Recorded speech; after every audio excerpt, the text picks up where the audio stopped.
ಬೆನ್ನಿನಿಂದ ಪಾದದವರೆಗೂ ಬರುವ ಸಿಯಾಟಿಕಾದ ನೋವಿಗೆ ನೈಸರ್ಗಿಕವಾದ ಆಯುರ್ವೇದ ಗಿಡಮೂಲಿಕೆಗಳಿಂದ ಶಾಶ್ವತವಾದ ಚಿಕಿತ್ಸಾ ಪರಿಹಾರ ಇಲ್ಲಿದೆ.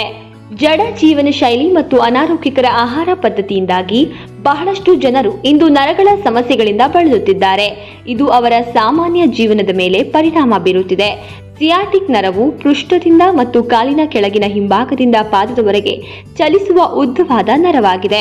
ಇದು ಮೊಣಕಾಲುಗಳ 2 ಶಾಖೆಗಳಿಗೆ ವಿಭಜನೆಯಾಗುತ್ತದೆ. ಸಿಯಾಟಿಕ್ ನರ ಸಮಸ್ಯೆಗಳಿಗೆ ಕಾರಣವಾಗುವ ಹಲವಾರು ಅಂಶಗಳಿವೆ. ಸಿಯಾಟಿಕ್ ನರವು ಚಿವುಟಲ್ಪಡುವುದರಿಂದ ಸಂಭವಿಸುತ್ತದೆ. ಸಾಮಾನ್ಯವಾಗಿ ನಮ್ಮ ಬೆನ್ನು ಮೂಳೆಯಲ್ಲಿ ಹರ್ನಿಯೇಟೆಡ್ ಡಿಸ್ಕ್ ಮೂಳೆಯ ಬೆಳವಣಿಗೆಗೆ ಸಿಯಾಟಿಕ್ ನರದ ಮೇಲೆ ಒತ್ತಡವನ್ನ ಹಾಕಿದಾಗ ಸಿಯಾಟಿಕ ನೋವು ಉಂಟಾಗುತ್ತದೆ. ಸಿಯಾಟಿಕಾದ ಲಕ್ಷಣಗಳು ಒಬ್ಬ ವ್ಯಕ್ತಿಯಿಂದ ಇನ್ನೊಬ್ಬ ವ್ಯಕ್ತಿಗೆ ಬದಲಾಗಬಹುದು. ಅದಕ್ಕೆ ವಿಶೇಷ ಗಮನ ಬೇಕು. ಅದೇ ಸಮಯದಲ್ಲಿ ವೈದ್ಯರು ಪರಿಸ್ಥಿತಿಗಳನ್ನು ಅವಲಂಬಿಸಿ ವೈದ್ಯಕೀಯ ಚಿಕಿತ್ಸೆಯನ್ನ ಸೂಚಿಸುತ್ತಾರೆ. ಅದ್ಯಾಗೋ ಆರೋಗ್ಯಕರ ಜೀವನ ಶೈಲಿಯನ್ನ ಮುನ್ನಡೆಸಲು ಸಿಯಾಟಿಕ ಅಸ್ವಸ್ಥತೆಯನ್ನ ಪುನಃ ಸ್ಥಾಪಿಸಲು ಕೆಲವು ಪರ್ಯಾಯ ಆಯ್ಕೆಗಳು ಲಭ್ಯವಿದೆ.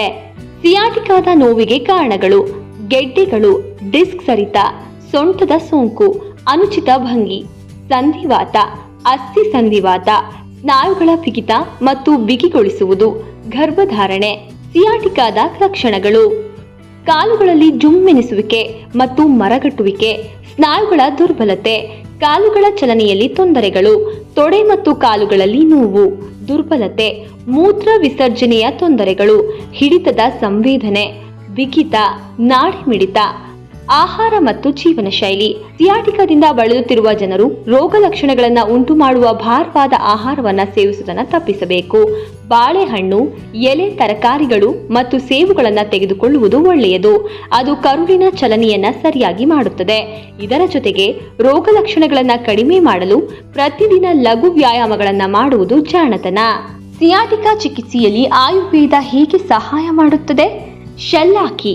ಶಲ್ಲಾಕಿ ಗಿಡಮೂಲಿಕೆ ಪಿತ್ತ ಮತ್ತು ಕಫ ದೋಷಗಳನ್ನು ಸಮತೋಲನಗೊಳಿಸಲು ಅತ್ಯುತ್ತಮ ಆಯ್ಕೆಯಾಗಿದ್ದು, ಅದು ಉರಿಯೂತದ ಪರಿಸ್ಥಿತಿಗಳನ್ನು ಹೆಚ್ಚಿನ ಪ್ರಮಾಣದಲ್ಲಿ ಕಡಿಮೆ ಮಾಡಲು ಸಹಾಯ ಮಾಡುತ್ತದೆ. ಇದಲ್ಲದೆ ಉತ್ತಮ ಫಲಿತಾಂಶಗಳೊಂದಿಗೆ ಸಿಯಾಟಿಕಾದಿಂದ ಪರಿಹಾರವನ್ನು ಪಡೆಯಲು ಆಸ್ಟಿಯೋಪೊರೋಸಿಸ್ ಮತ್ತು ಸಂಧಿವಾತವನ್ನು ನಿಯಂತ್ರಿಸುವ ಮಾರ್ಗಗಳನ್ನು ಇದು ನೀಡುತ್ತದೆ. ಕರ್ಕ್ಯುಮಿನ್: ಸಂಧಿವಾತ ಸಮಸ್ಯೆಗಳಿಂದ ಉಂಟಾಗುವ ಸಮಸ್ಯೆಗಳನ್ನು ನಿವಾರಿಸಲು ಕರ್ಕ್ಯುಮಿನ್ ಮೂಲಿಕೆ ದೇಹದಿಂದ ಮುಕ್ತ ರಾಡಿಕಲ್ಗಳನ್ನು ಕಡಿಮೆ ಮಾಡುವಲ್ಲಿ ಪ್ರಮುಖ ಪಾತ್ರ ವಹಿಸುತ್ತದೆ. ಇದರ ಜೊತೆಯಲ್ಲಿ ನರಗಳನ್ನು ಪರಿಪೂರ್ಣ ಸ್ಥಿತಿಯಲ್ಲಿ ನಿರ್ವಹಿಸಲು, ಶಕ್ತಿಯನ್ನ ಸಮತೋಲನಗೊಳಿಸಲು ಇದು ಕಾರ್ಯಸಾಧ್ಯವಾದ ಮಾರ್ಗಗಳನ್ನು ಮಾಡುತ್ತದೆ. ಅಶ್ವಗಂಧವು ನರಗಳ ಒಟ್ಟಾರೆ ಆರೋಗ್ಯವನ್ನು ಉತ್ತೇಜಿಸುವ ವೈದ್ಯಕೀಯ ಗುಣಗಳಿಗೆ ಹೆಸರುವಾಸಿಯಾಗಿವೆ. ಈ ಮೂಲಿಕೆ ಸಿಯಾಟಿಕ ಅಸ್ವಸ್ಥತೆಯನ್ನ ತೊಡೆದುಹಾಕಲು ಸಹಾಯ ಮಾಡುವ ರೋಗ ನಿರೋಧಕ ಶಕ್ತಿ ಮತ್ತು ಜೀರ್ಣಾಂಗ ವ್ಯವಸ್ಥೆಯನ್ನ ಪೋಷಿಸಲು ಸಹಾಯ ಮಾಡುತ್ತದೆ. ಗುಗ್ಗುಲ್ ಅದ್ಭುತವಾದ ಮೂಲಿಕೆಯಾಗಿದ್ದು, ಇದು ಉತ್ಕರ್ಷಣ ನಿರೋಧಕ, ಪುನರ್ಜೀವನಗೊಳಿಸುವ ಮತ್ತು ಶುದ್ಧೀಕರಿಸುವ ಗುಣಗಳಿಂದ ಸಮೃದ್ಧವಾಗಿದೆ ಮತ್ತು ರೋಗಿಗಳಿಗೆ ಸಿಯಾಟಿಕ ಸಮಸ್ಯೆಗಳಿಂದ ಚೇತರಿಸಿಕೊಳ್ಳಲು ಅನುವು ಮಾಡಿಕೊಡುತ್ತದೆ. ಪಿಪ್ಪಲಿ: ವಿವಿಧ ಕಾಯಿಲೆಗಳಿಗೆ ವ್ಯಾಪಕವಾಗಿ ಬಳಸಲಾಗುವ ಪ್ರಬಲವಾದ ಗಿಡಮೂಲಿಕೆ. ಪಿಪ್ಪಲಿಯನ್ನ ರಸಾಯನ ಎಂದು ಪರಿಗಣಿಸಲಾಗುತ್ತದೆ. ಜೀವಿತಾವಧಿಯನ್ನ ವಿಸ್ತರಿಸುವ ಮೂಲಿಕೆ. ಸ್ಥಳೀಯವಾಗಿ ಅನ್ವಯಿಸಿದಾಗ ಇದು ಸ್ನಾಯುಗಳು ಮತ್ತು ಕೀಲುಗಳಲ್ಲಿನ ನೋವನ್ನು ನಿವಾರಿಸುತ್ತದೆ. ಗೋಕ್ಷೂರದ ಉರಿಯೂತ ನಿವಾರಕ ಮತ್ತು ನೋವು ನಿವಾರಕ ಗುಣಲಕ್ಷಣಗಳಿಂದಾಗಿ ಇದರ ಸೂತ್ರೀಕರಣವು ನೋವು ಮತ್ತು ಉರಿಯೂತವನ್ನು ನಿವಾರಿಸುವಲ್ಲಿ ಪ್ರಮುಖ ಪಾತ್ರ ವಹಿಸುತ್ತದೆ ಮತ್ತು ಇದನ್ನು ಸಂಧಿವಾತ ಮತ್ತು ಅಸ್ಥಿ ಸಂಧಿವಾತ ಹಾಗೂ ಸಿಯಾಟಿಕ ನೋವಿನ ಸಂದರ್ಭದಲ್ಲಿ ನೋವನ್ನು ನಿವಾರಿಸಲು ವ್ಯಾಪಕವಾಗಿ ಬಳಸಬಹುದು.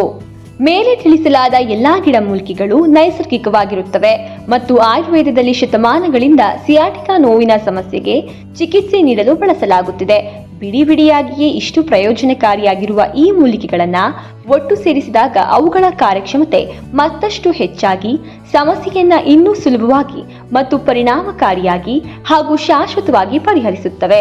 ಮತ್ತು ಈ ಎಲ್ಲಾ ಗಿಡಮೂಲಿಕೆಗಳು ನಮ್ಮ ಸಿಯಾಟಿಕಾ ಪೈನ್ ರಿಲೀಫ್ ಕ್ಯಾಪ್ಸೂಲ್ಗಳಲ್ಲಿವೆ. ಸಿಯಾಟಿಕಾ ಪೈನ್ ರಿಲೀಫ್ ಕ್ಯಾಪ್ಸೂಲ್ಗಳು 100% ನೈಸರ್ಗಿಕವಾಗಿದ್ದು ಯಾವುದೇ ಅಡ್ಡ ಪರಿಣಾಮಗಳಿಲ್ಲ ಮತ್ತು ಇದು ಸಮಸ್ಯೆಗಳನ್ನು ಶಾಶ್ವತವಾಗಿ ನಿವಾರಿಸುತ್ತವೆ. ಇವುಗಳನ್ನು ಆರೋಗ್ಯವಂತರು ಕೂಡ ಮುನ್ನೆಚ್ಚರಿಕಾ ಕ್ರಮವಾಗಿ ಬಳಸಬಹುದಾದಷ್ಟು ಸುರಕ್ಷಿತ. ದಯವಿಟ್ಟು ಈ ಉಪಯುಕ್ತ ಮಾಹಿತಿಯನ್ನ ನಿಮ್ಮ ಸ್ನೇಹಿತರಿಗೆ ಹಂಚಿಕೊಳ್ಳಿ. ನಿಮ್ಮ ಒಂದು ಶೇರ್ ಇದರ ಅಗತ್ಯವಿರುವವರಿಗೆ ಸಹಾಯ ಮಾಡುತ್ತದೆ. ಇತರ ನಿಮ್ಮ ಹತ್ತಿರದ ಶಾಖೆಗಳಿಗೆ ಭೇಟಿ ಮಾಡಲು ಡಿಸ್ಕ್ರಿಪ್ಷನ್ನಲ್ಲಿ ಫೋನ್ ನಂಬರ್ಗಳಿದ್ದು ಅಪಾಯಿಂಟ್ಮೆಂಟ್ ತೆಗೆದುಕೊಳ್ಳಲು ಕಾಲ್ ಮಾಡಿ. ನೇರ ಭೇಟಿ ಮಾಡಲು ಹಾಗೂ ಸಂಪೂರ್ಣ ಆರೋಗ್ಯವನ್ನ ಪಡೆಯಿರಿ. ಆರೋಗ್ಯವಂತ ಸಮಾಜದ ನಿರ್ಮಾಣವೇ ನಮ್ಮ ಧ್ಯೇಯ.